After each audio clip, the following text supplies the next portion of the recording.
Welcome back to Revealing the Hidden, where we take a deeper look into Jewish living. Okay, so we spent 2 days looking at the eyes. We're analyzing the idea from Chazal that hikdimu peh la'ayin, that the Jewish people put the mouth before the eye, and that's why in Eicha we see the psukim that usually go in the aleph beis in order show up with the letter ayin, and then peh is how it should go. But in Eicha, a lot of times you see the peh psukim go before the ayin psukim, which is a hint to the peh, the mouth, going before the eye. So we spent two days on the eye. Let's dig into the mouth. The mouth is an unbelievable gift.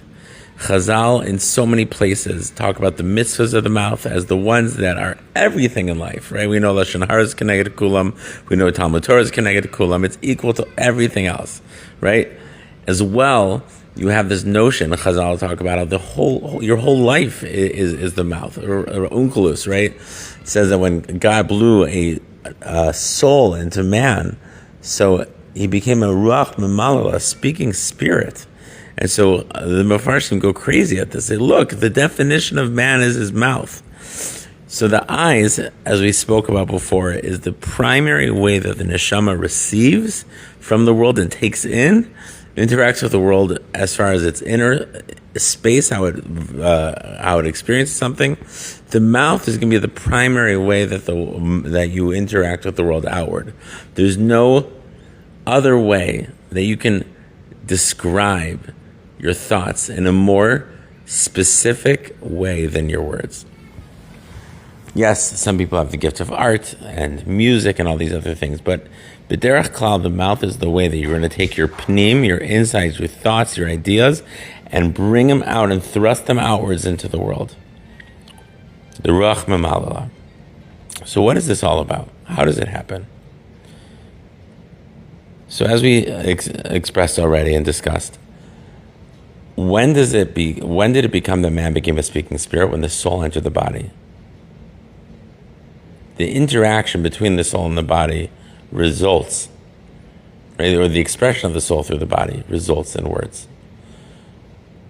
The word for word is a milah, but there's another word that could be word, and that could be used. When we say divrei Torah, words of Torah, so the word is davar. A davar is a thing, but it's also a word. When you create something in the world, you're making a davar. Hashem created the world with words. Vayomer Elokim yehi or, and the words became or. God said, "Let there be light," and there was light. The words were light. It's not a handlebar. In English, when we say light, we know what it's talking about. When you say or in Hebrew, it is light. That's the difference. The creation, God made the world with it. And when you use words, you're creating the reality of the universe. Everything that's out there is a reality of God's words. God created through his words, and that is what it was. And you have been gifted with the same gift of the words that are allowed to create. You make a davar, you make a thing. Process this for a second. You live momentarily in this world. One moment, and another moment, and then the moment dies. It's a fascinating idea. The Kabbalists explain, when Adam ate from the tree, so God warned him that he'll bring death to the world. What death did he bring to the world? Adam was still alive. He died eventually. There's a notion that of every moment stayed. It's hard for our minds to fathom this. But when you move to the next moment, the moment before was still in existence, was still going. Now we can only think about this in terms of being in the context of God, who is forever, and his memory is forever. And so like a moment, even though it passes, it still is for him. But that concept was in the world. Death, the end of something, came with the eating of from the tree. Where are we going with this? So, even though we can't experience this anymore because it passes, because of death of a moment, every time you say something, and you're creating a davar, a reality, you should know in Hashem's memory, which is right, which is forever, which is one with Him, which is true reality, it lasts forever. And so when you say a word of Torah, that word of Torah is a reality that continues to exist. When you speak a word of Lashon Hara, Chas v'Shalom, that's a reality that continues to exist. It is who you are. It is your life force, your words.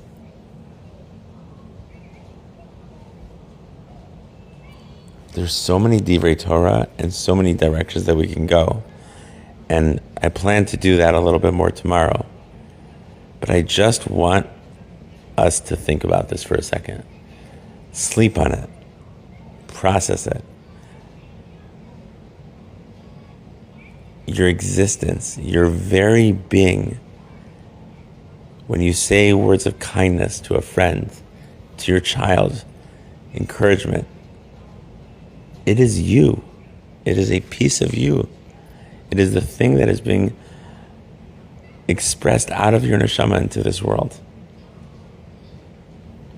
If we're makdim the peh to the ayin, if we say words before we process and think about what they're going to do, if we don't live with our brain in our mouth, I know it's funny imagery, but process that.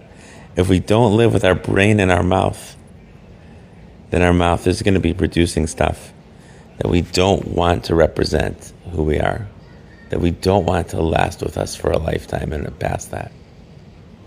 We want our words to be generating life, Torah, chesed, kindness. You know, we say, Amar Rabbi Elazar, Amar Rabbi Chanina. Rabbi Elazar says, in the name of Rabbi Chanina, Kol ha'omer davar b'shem omro, mevi geula le'olam. If you say something in the name of the person who said it, you bring geula to the world. There's something about the idea that if a person has a Torah chiddush, an idea, it's attached to him, it's part of him, right? If you think about a shir, and they quote the Gra's idea, the Chavetz Chaim's idea, Rav Moshe Feinstein's idea, the Lubavitcher Rebbe's idea, the context of the person, of history, his neshama, his existence, everything, colors and affects the way that that word and that idea comes into the world. And every single person has been placed at a certain moment in time, in a certain context. And his words, especially when it's Chidushei Torah, they need to be attached to him. And I really believe that if you take this into perspective, what you'll come to process is that the Jewish people, our mouths, are the klaf shel Torah of the Torah Sheba'al Peh. If you choose to use your words, your mouth, to create Torah, bring that out into the world. Who we are our words. You could be a Devar Torah. You could be a piece of Hashem's holy Torah through the words that are attached to you. And one last thing. The Chavetz Chaim writes that there's an amazing power of words. If you take a rock and lift it up and say, this belongs to the Beis HaMikdash, if you were to do that, so you give it an intense, incredible amount of Kedusha, and if it's utilized for something that it shouldn't be, then all of a sudden there's a lot of problems with it.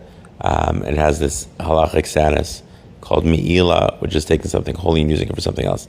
And it's just because your words declared that this is going to go to the Beis HaMikdash. So that every morning when we say Birkas HaTorah, and we say Hashem is Bach Rabbanu Mikol Ha'amim, and we're setting ourselves aside for Torah, then we become, like we were saying before, this holy, holy klaf shel Torah. And we've set ourselves aside, like we set the rock aside for the Beis HaMikdash. You set your being aside for the words of Torah that you're going to recite. So think about words. This is our first delving, our first jump into the peh, the power of the mouth, for this mini-series. And understand that your mouth can mamish be the Torah. It could be the klaf of Torah that exists forever. What a gift. What an awe-inspiring responsibility. How scary would it be if instead of Torah, you were rolling the Sefer Torah and you got to Parshas Pinchas, and all of a sudden you see Batman comics. Wow. Right? That's you. Your words are going to define what you're doing in this world and the changes that you're going to make and what you're producing. Make sure that if you're supposed to be that letter Aleph that burns bright in the world, that's what you're going to be. Have a good, holy, Torah-filled, learning-filled, davening-filled, Avas Yisrael-filled night, and may we dance together this year on Tisha B'Av by the Beis HaMikdash.